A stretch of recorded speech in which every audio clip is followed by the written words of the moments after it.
Screen Directors Playhouse, bringing you each week an outstanding original screenplay, chosen and directed by one of the country's foremost motion picture directors.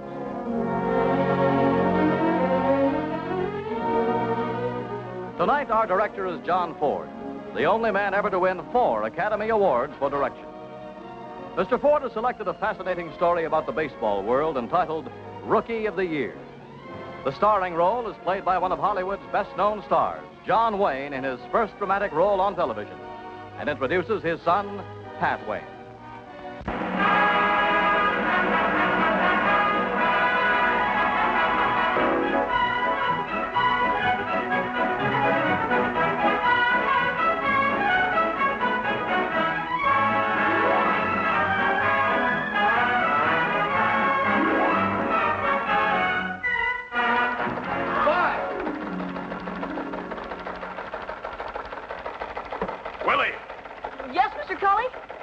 From your profound interest in that ticker, I take it that something earth-shattering is coming over? Mr. Cully, it's the starting pitchers for the World Series.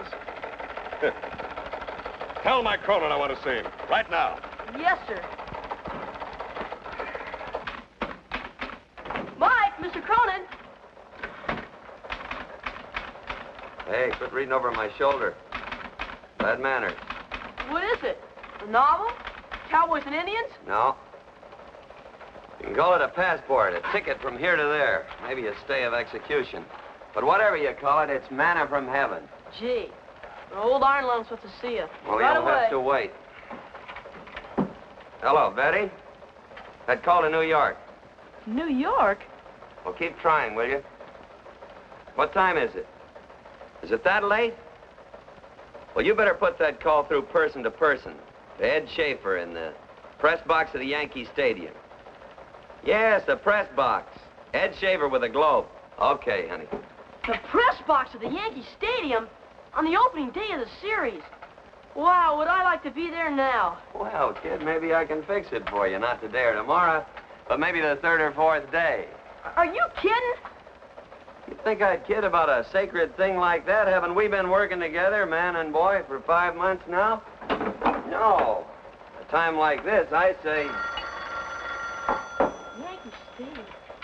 Hello. Yeah. Ed, this is Mike. Ed, you know what you said about me getting a job on the Globe? Bringing in a story? A big story? Yeah. Sure, and I meant it, too. But, Mike, this is no place to... Well, I got it. The biggest sports yarn since David KO'd Goliath. Mike, the game is starting. Let me call you back between innings or sometime. Where? What's that? No, at my hotel. The Grand View. Emeryville, Pennsylvania. Yeah, that's right. Huh? First pitch was a strike. What do you mean, strike? That pitch was a mile wide. Okay, bye, Ed.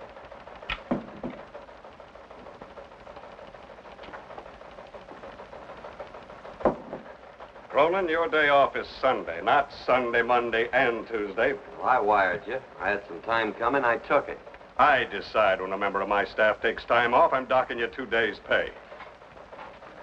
Miss Prescott tells me you've been calling long distance, New York, $12.50. You'll get it. I intend to. And one more thing. No, one more anything. I've been taking it here for 10 years. Stuck, trapped. I've got just 3 words for you, Mr. Cully. Drop dead.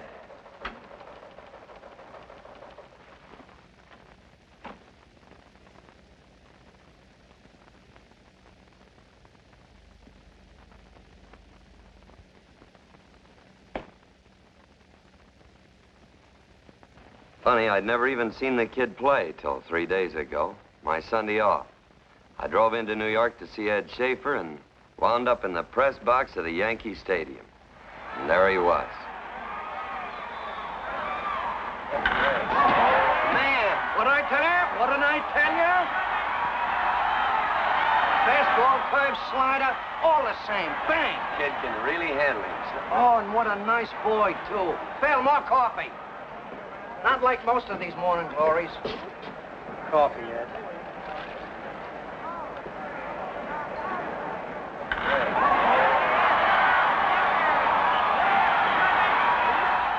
Hey, how'd you like to come down to the clubhouse after the game?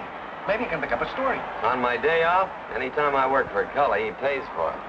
Why do you stick on that Hicktown paper, the East Burlap Bugle? Mike, you're too good a man. You got a job for me? Listen, you bring me in a story, something I can show to the boss here. I can't tell him how good you are. That's the idea. Bring in a good story. We can use them. Well, what do you expect me to dig out of Emeryville, Pennsylvania? The love life of the girls' softball team? Oh, writes jokes, too.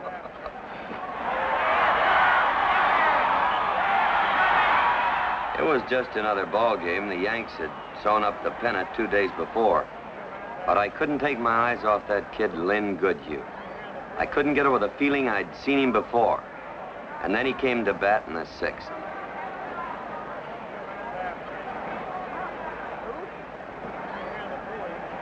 Strike three.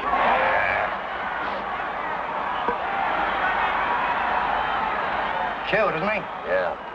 Even looks good when he strikes out. Hey. Wait a minute. Then I knew why that kid looked so familiar. He was Buck Garrison all over again. Buck Garrison, probably the greatest natural ball player, except the Babe, in the history of the game. He ran like Garrison, hit like Garrison, and when he struck out, he did what Garrison never failed to do. That little trick of reversing his bat and bouncing the handle on the home plate. It was crazy. It couldn't be. Someone besides me must have spotted the same thing. Had to. You don't forget a player like Buck Garrison. And you don't forget the Black Sox. And you don't forget that news kid who waited outside the clubhouse with tears running down his face to choke out Buck. It ain't true, is it? Oh, Mike. Lynn, I want you to meet a friend of mine, Mike Cronin. How do you do, Mr. All right. Cronin? He's with the East Burlap Bugle, so be nice to him. The Emeryville Post-Gazette, but it's just as bad. I just wanted to say hello and congratulate you. But I wouldn't have picked you for Rookie of the Year. Is that so? You're out of the rookie class, kid. You're a regular on any man's team. Well, I hope I can live up to the uniform. It's what I've been hoping for all my life. Oh, Case, can I see you a minute?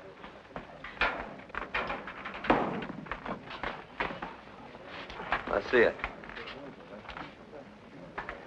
You never played in the minors, Lynn. I played with him, not in him. What? That's my one and only joke. You see, Coal Town's a coal mining town. I played on the home team, and that's why I said it. I see. Coal Town, that's in, West Virginia, sir. Oh, you don't have to call me sir. Makes me feel like Methuselah. Or back in the Army, I don't know which is worse. I'm sorry. You're not so old. I mean, for a man your age, you look okay. Well, thanks, Lynn. Who taught you to play ball? Gosh, I don't know. I just picked it up, I guess. I've been playing ball as long as I can remember. Pop says I practically cut my teeth on a baseball. Pop, huh? You ever play ball, your father? Nah, he never even reads the sports pages. Oh, he'd get out with us and hit flies and stuff.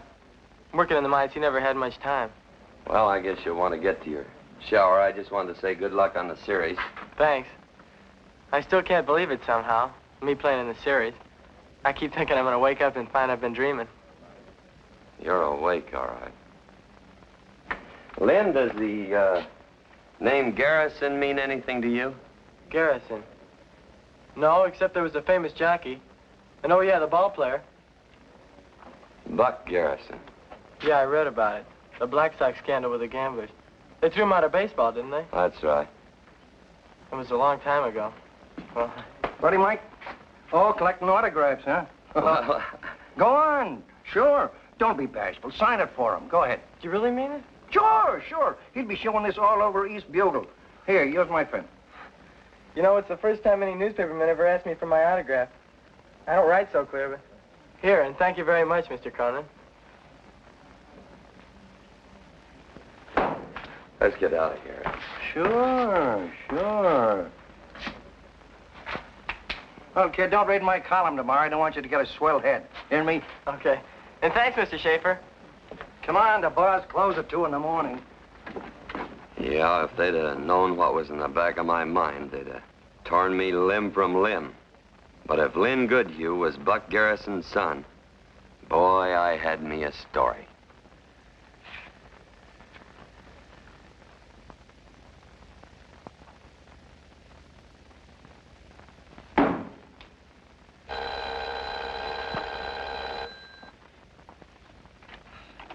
Hello. Yeah, it's me. Put him on. Come on in, Shorty. It's the blue suit there on the bed. I want you to have it. Hello, Ed. Are you ready? Well, all right, brother. Brace yourself against that phone. This is the greatest story... There isn't going to be any story.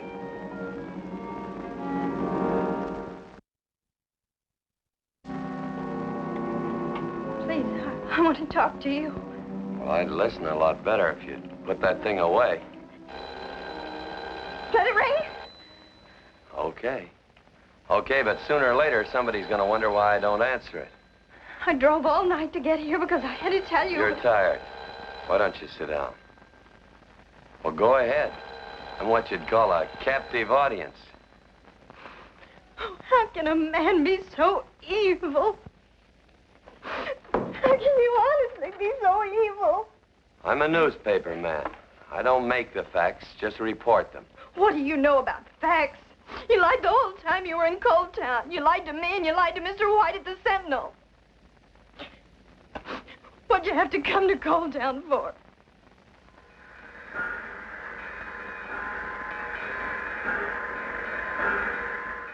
I'm here to do a story on Lynn Goodhue.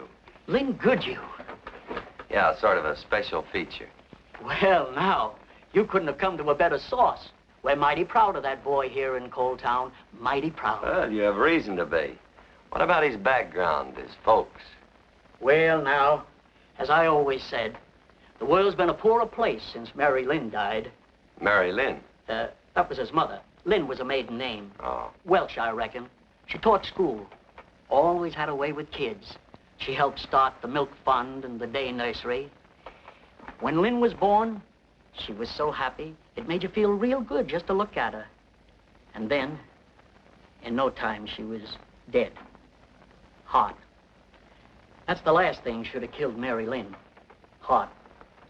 She must have been a fine woman. What about his father? Oh, Larry? Oh, Larry is a good man. Quiet, temperate in his ways. Foreman in the mines. Keeps to himself most always. Well, have you ever heard of Mr. Goodhue once having played ball? Larry? You mean the way he fools around with the kids? Oh, shucks. I used to see him on a Saturday or a Sunday in McKinley Park. Big, slow, clumsy fella. Now, Lynn didn't get where he is by studying Larry Goodhue. No, sir. Oh, you mean, like Topsy, he just growed into a big leaguer? He sure did. Oh, I could go on for days about Lynn and what a fine boy he is. Had a paper route, good in his classes, never took advantage of his size. Yes, sir. He's a real credit to his mother, that boy. Well, it seems to me his father rates some credit. Say, that's right. He raised him. I never thought of it that way. Well, you know how it is. You never pay much attention to what's right under your nose. It's been pleasant meeting you, Mr. Cronin. And don't forget about putting us back on that exchange list, huh? Will do. And, thank you very much. Bye. Nice fella. Nice fella. Yes, sir? A nice fella. Hi. Hello. You looking for somebody? Yeah. I was looking for Larry Goodhue. He lives there, doesn't he? Oh, well, yes, but he doesn't get home this early. Oh, well, it's 6 o'clock. I thought the day shift at the mine closed at 4. Well, it does. He usually likes to come home by way of McKinley Park this time Oh, of year. I see. And there's always a bunch of kids playing baseball. Oh, I guess you know him. Well, not exactly. I saw Lynn Sunday, though. You did? Well, how is he? Did he know you were coming here? Oh, all these silly questions. You don't even know me. I'm Ruth Dahlberg. I live here. I guess you probably guessed that. I guess I sound pretty crazy. No, you sound like a girl in love. And what's wrong with that? I'm Mike Cronin. How do you do, Mr. Cronin? And I am in love with Lynn. You want a donut? They're fresh. Thank you. And so you're the girl next door. Did Lynn tell you about it? Oh, I could write a book about the pair of you. How you grew up together, fought all the time, made faces. And then suddenly one spring night you discovered each other. Last winter, and we were having a snow fight. How is he? He's fine. Fine. Look, I am anxious to see Larry. How far is McKinley Park? I tell you what, you wait a minute, and I'll take you over there. You can tell me about Lynn on the way. Fine. It was getting better and better. This one even had love interest.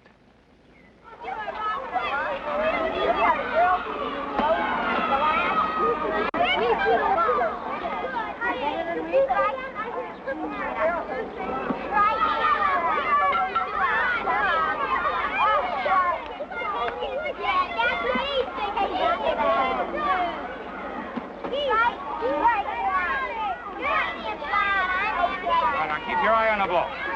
That's better, Bobby. That's better. But I struck out. Oh, I know you missed it, but your swing is better. You're not just chopping at the ball. Here, let me show you once more. Now, you keep your elbows out, see? All right. See what I mean?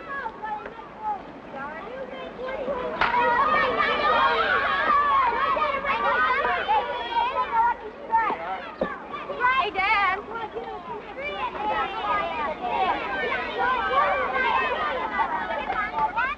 Mr. Cronin, this is Mr. Hello, Buck. Your boy gave me this Sunday. He's good, Buck, but he'll never be as good as you were. That's where you're wrong, mister. He's better right now than I ever was. I'd like to quote you saying that. Newspaper man, huh? No newspaper man ever did me any good, before or after the trouble. It's our job to print the news. I didn't say it wasn't. What are you two talking about? What is it, Dad? Oh, it had to come out sooner or later. Well, it's a great story, Buck. Only one question. Does the kid know? No, what? Will somebody please tell me what you're talking about? No, you don't. You better go write your story, mister. Go ahead, print it. You don't think I'd beg now, do you? I gotta print it, Buck. Sure, who wouldn't? Probably be a great break for you. The one I've been waiting for a long time. Well, I'm glad somebody gets some good out of it.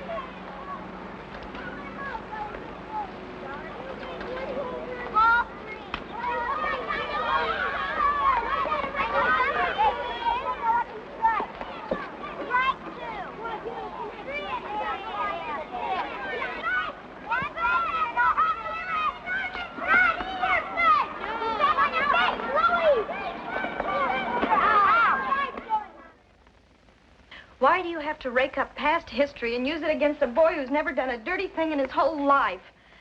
Lynn's just getting started. He's got everything ahead of him. There's not a thing. Not one thing in that story against the kid. No. Only that his father was kicked out of baseball for life because he was once weak enough to take a bribe. You're too young to realize how close the Black Sox scandal came to killing a great game. But that's over and done with. It's forgotten now. If you're so concerned about baseball, why bring it up after all these years? I'd never even heard of the Black Sox or Buck Garrison until Dad told me about it that day after you came to Coal Town. Mr. Cronin, you know the rule about having dames in your room? Get out. What about your blue suit? Later. Well, they don't close till 6 o'clock. I said later. Listen, Buck put his finger on it himself. Was bound to happen. If not me, somebody else. That kid's his father all over again. Yes, except for one thing. Lynn's never hurt anybody in his whole life, and he's never done anything to be ashamed of. He loves his father, and he loves baseball. If you print that story, you'll kill everything he loves. Maybe you think Buck Garrison hasn't been punished enough. Why do you think I took this gun out of his bureau drawer before I left the house? Because I was afraid he might remember where he'd had it. You say he almost killed baseball. Well, you think back. Think of those little boys in McKinley Park.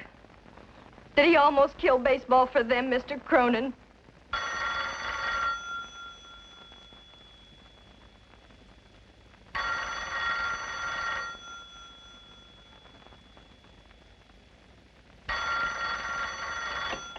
Hello. Put him on. Hello, Ed. Mike, well, was that a game or was that a game? What do you mean, how did it come out? You don't even know the score. Listen, don't they even have radio down there in East Burlap? I won't even mention television. On the likely probability you never even heard of it. Well, with the score all knotted up in the 10th, and 1 out, Goodhue comes to bat. And with 2 and 2 on the kid, he hits the longest ball I've ever seen in my life. It was still climbing when it went over the stands. And it probably hasn't come down yet. How do you like that? You won the game, huh? Oh, that's fine. Must have been a beaut. Listen, Ed. Now, what's this about you having a big story for me?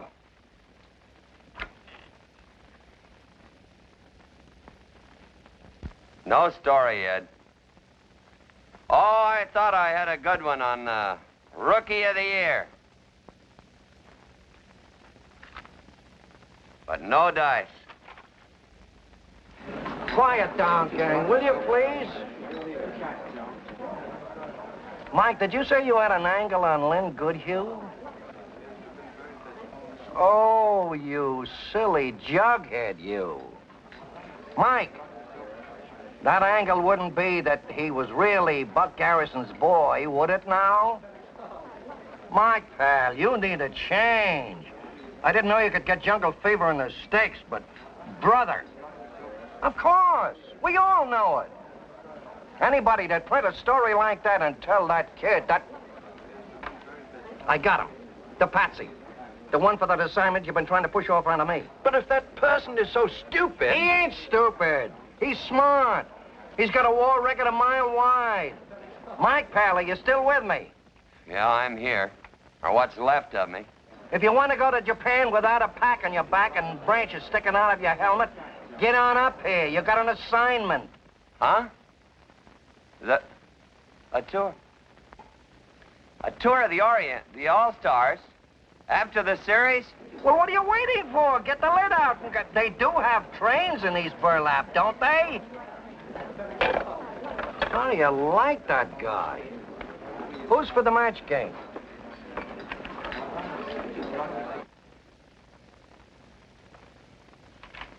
You better go home and tell Buck, Larry Goodhue, not to worry anymore.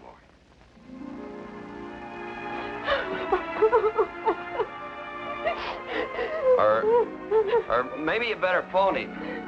Shorty! Shorty!